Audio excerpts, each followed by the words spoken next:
ஒரு எரிமலையின் அடியில் படுத்து உறங்கி கொண்டிருக்கிறீர்கள். நீங்கள் விழுப்புடனே இருந்து கொள்ள வேண்டும். எப்பொழுது வேண்டுமானாலும் ஆபத்து வரும் என்பதே உங்களுக்கு நிலைமை. அதனால் இருந்தாலும் எதிரிகளை வெற்றி கொண்டு நீங்கள் காட்டு புளி அடிச்சு காட்டு ராசா வராண்டா அந்த மாதிரி பெரிய வெற்றி. 6ல் செவ்வாய் இருந்தால் என்ன ஆகும்னா, கும்பராசிக்காரர்களுக்கு 10 செவ்வாய் 5ஆம் வீடு யோகாதிபதி வீட்டில் இருக்கார். புதிய தொழில் மாபெரும் பதவி வரப்போகிறது. நீங்கள் மிகப்பெரிய ஒரு உயரத்தை அடைந்து விட்டீர்கள். அந்த அடைந்த படிநிலை மனதிற்கு மிகவும் மகிழ்ச்சியான விஷயங்களெல்லாம் நடந்துகிட்டே இருக்கும். இருந்தாலும் ராசியில் இருக்கக்கூடிய சனி 3, 7, 10 பார்க்கறதுனால உங்களுக்கு கணவன் மனைவி உறவுக்குள் கசப்பான நிலைமை ஏற்பட்டு டைவர்ஸ் வரைக்கும் போகிறதுக்கான அமைப்புகள், அதே மாதிரி தற்கொலை எண்ணங்களுக்கான அமைப்புகள். 2ல் இருக்க ராகு பார்த்தீங்கன்னா வாக்கில் உட்காந்துருக்கிறதுனால, ஜனாதிபதி 4ல் இருப்பதால் 2 கல்விக்காரகன் அவன் 4ல் இருப்ப நிறைய படிப்பீங்க, அறிவு நிறையா வளரும். மீனராசிக்காரர்களுக்கு கனவு நிறைவேறும் மாதம். இந்த 40 நாளும் என்ஜாய் என்ஜாய் என்ஜாய். ஆனால்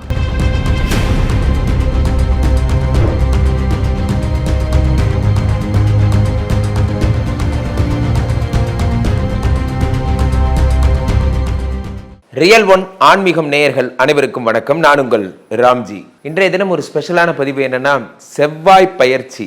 எல்லா இடத்துலையும் வைபா போயிட்டு இருக்கு. செவ்வாய் பயிற்சி 26ஆம் தேதி, வருகின்ற 26ஆம் தேதி அங்காரகன் எனப்படும் மங்களகாரகன் ரிஷபராசியிலிருந்து மிதுன ராசிக்கு பெயர்கிறார். இதனால் ஏற்படக்கூடிய நன்மைகள் என்ன, தீமைகள் என்ன, யார் யாருக்கெல்லாம் குபேர யோகங்கள் உண்டாகும் போன்றவற்றை பார்க்கலாம். மகர ராசிக்காரர்கள் ராசிநாதன் சனி 2ஆம் இடத்தில். சனி கொடுத்தால் எவர் தடுப்பார்? இந்த பக்கம் என்னடான்னா பாதகாதிபதி செவ்வாய் எங்கே போய் உட்காந்துருக்கான்? உங்களுக்கு கரெக்டாக 6ஆம் வீட்டில் போய் அமர்ந்துட்டான். பாதகாதிபதி செவ்வாய் 6ஆம் வீட்டில் அமர்ந்த செவ்வாய் என்ன செய்யறான்? ரண ருண ரோக சத்ருஸ்தானாதிபதி பாதகாதிபதி அதில் போய் உட்காடுறான். சுத்தம் ரத்தம் சம்பந்தப்பட்ட பிரச்சனைகள் எல்லாம் வரும். மிகவும் ஜாக்கிரதையாக இருக்க வேண்டிய நேரம். சொந்தக்காரங்களோட, கூட பிறந்தவங்களோட, உடன் பிறந்தவங்களோட எல்லாம் ரொம்ப ஜாக்கிரதையாக இருக்கணும். இருந்தாலும் பாதகாதிபதி 3, 6, 8, 12 மறைவது உங்களுக்கு நல்லது எனும் ஒரு கான்செப்டின் அடிப்படையில் உங்களை பிடிச்சிருந்த தீரா நோய்கள் எல்லாம் சரியாகக்கூடிய நேரம். ரத்த சம்பந்தப்பட்ட தீரா நோய்கள் என்ன சொல்கிறோம் இல்லையா, அதெல்லாம் சரியாகக்கூடிய ஒரு அற்புதமான நேரம். அதே மாதிரி வம்பு வழக்கு பிரச்சனைகள் எல்லாம் புதுசாகவும் வரும். ஆனால் பழைய கேஸெல்லாம் முடியும். புதுசாக வர்றது கம்மி, 10%னா 90% பழைய பெண்டிங் கேசஸ் ஓவர் ஆகும். இதை ஒன்று பண்ணுறதுனால இதெல்லாம் சால்வ் ஆகும் அப்படின்னா தைரியமாக அந்த ஒன்றை பண்ணுங்கள். ஃபார் எக்ஸாம்பிள், இந்த ஒரு 5 லட்சம் பர்சனல் லோன் எடுத்தால் என்னுடைய எத்தனை ஹவுசிங் லோனும் க்ளோஸ் ஆகும், தைரியமாக எடுங்க. அந்த மாதிரி முடிவுகளை ஒரு கல் போட்டால் 7 கல் கீழே விழணும், அந்த மாதிரி எடுங்க. மிகவும் அற்புதமான நேரம். வீடு கட்டுறவங்க கொஞ்சம் அப்படியே மைல்டாக ஸ்லோ டவுன் பண்ணுங்கள். நிறைய அதே மாதிரி புதுசாக இன்டீரியர் டிசைன்ஸ் பண்ணுறேன், அதை பண்ணுறேன், இதை பண்ணுறேன்னு யோசிக்கிறவங்களாம் பி கேர்ஃபுல். கொஞ்சம் ஜாக்கிரதையாக இருங்க. கொஞ்சம் விசாரிங்க, கொட்டேஷனை 10 இடத்துல விசாரிங்க. இது மாதிரி இதை விட கம்மியாக பண்ணுறவங்களும் இருப்பாங்க. அதனால் ஏமாந்து போக வேண்டிய நேரம். வீடு, வண்டி, வாசல் போன்றவற்றில். அதே மாதிரி கார் வாங்கி ரீசேல் பண்ணுறவங்க கொஞ்சம் ஜாக்கிரதையாக கேட்டுட்டு ரீசேல் பண்ணுங்கள். உங்களுக்கு லாபத்தை ரொம்ப கம்மியாக சொல்லியிருப்பாங்க, நீங்கள் நினச்சி அதை விட நிறையாவே விற்கலாம் அப்படிங்கிறது உங்களுக்கு தெரிய வரும்போது மிகுந்த அதிர்ச்சிக்குள்ளாவீங்க. அதனால் இன்சென்டிவ், பர்சன்டேஜ் போன்றவற்றெல்லாம் கேட்டுட்டு நீங்கள் ஒர்க் பண்ணுறது உங்களுக்கு ரொம்ப நல்லது. ஆகையினால விழிப்புடன் இருக்கும் வேணும். ஒரு எரிமலையின் அடியில் படுத்து உறங்கி கொண்டிருக்கிறீர்கள். நீங்கள் விழிப்புடனே இருந்து கொள்ள வேண்டும். எப்பொழுது வேண்டுமானாலும் ஆபத்து வரும் என்பதே உங்களுக்கு நிலைமை. அதனால் இருந்தாலும் எதிரிகளை வெற்றி கொண்டு நீங்கள் காட்டு புளி அடிச்சு காட்டு ராசா வராண்டா அந்த மாதிரி பெரிய வெற்றி.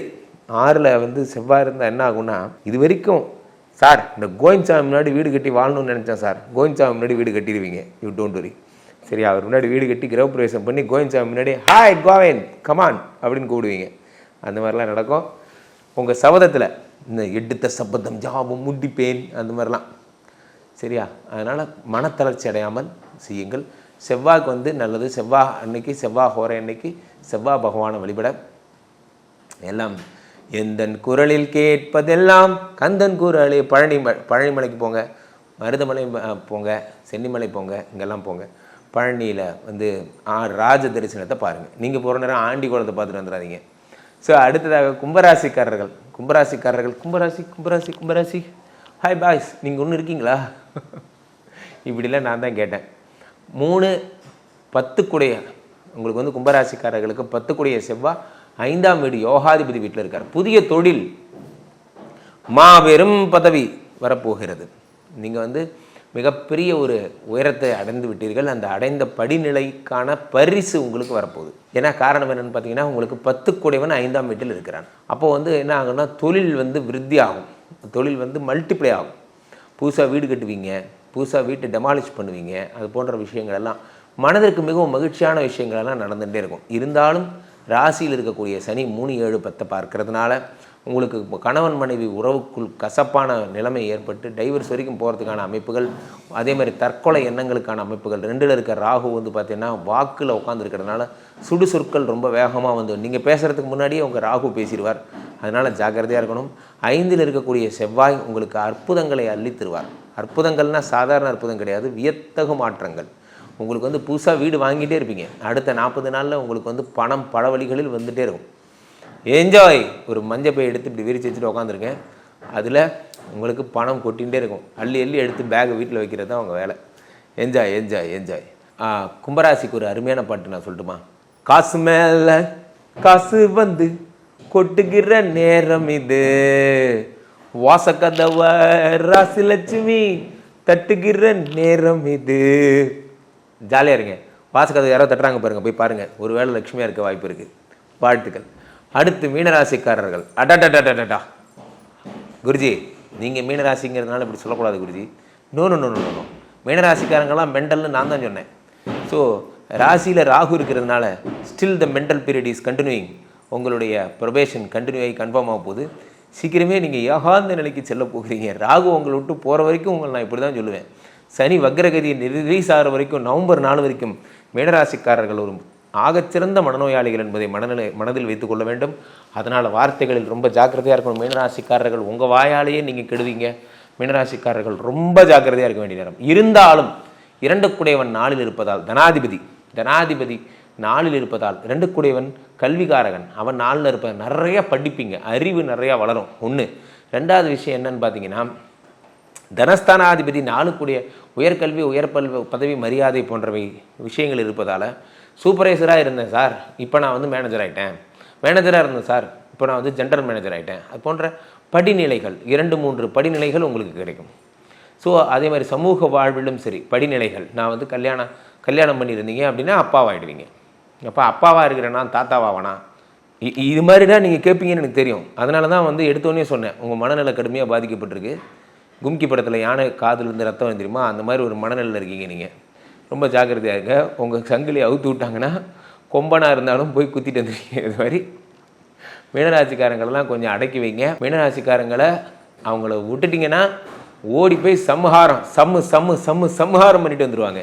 அந்த மாதிரி மோசமான மனநிலையில் இருக்காங்க, கடுமையாக பாதிக்கப்பட்டிருப்பீங்க.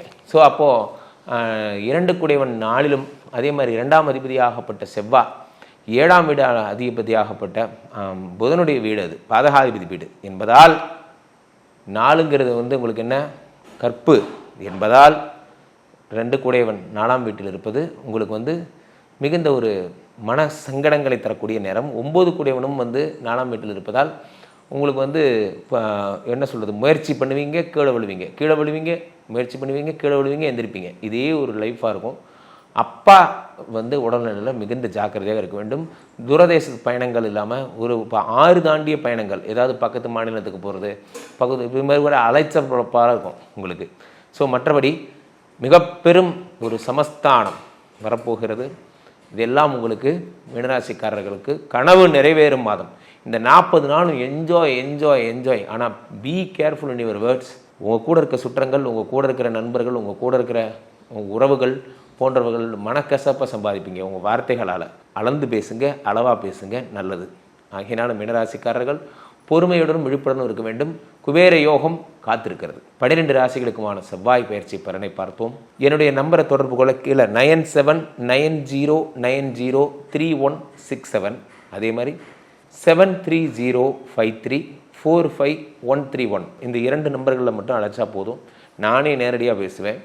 ஏன்னா உங்கள் வாய்ஸ் எல்லாம் நான் கேட்கணுன்னு ஆசைப்பட்றேன். ஒரு 4 மாதம் ஹைபர்னேஷனில் ஆழ்நிலை தியானத்தில் இருந்துட்டேன். மக்கள் குரலை நான் கேட்கணும். இந்த வீடியோ எப்படி இருந்ததுன்னு சொல்லுங்கள். பயனுள்ளதாக இருந்தால் அடுத்த வீடியோ எப்படி வேணும்னு கேளுங்க. காத்திருக்கிறேன். இந்த வாய்ப்பை கொடுத்த ரியல் ஒன் ஆன்மீகம் சேனலுக்கு என் அன்பார்ந்த நன்றி. மீண்டும் ஒரு நல்ல பதிவோடு சந்திப்போம். நன்றி, வணக்கம்.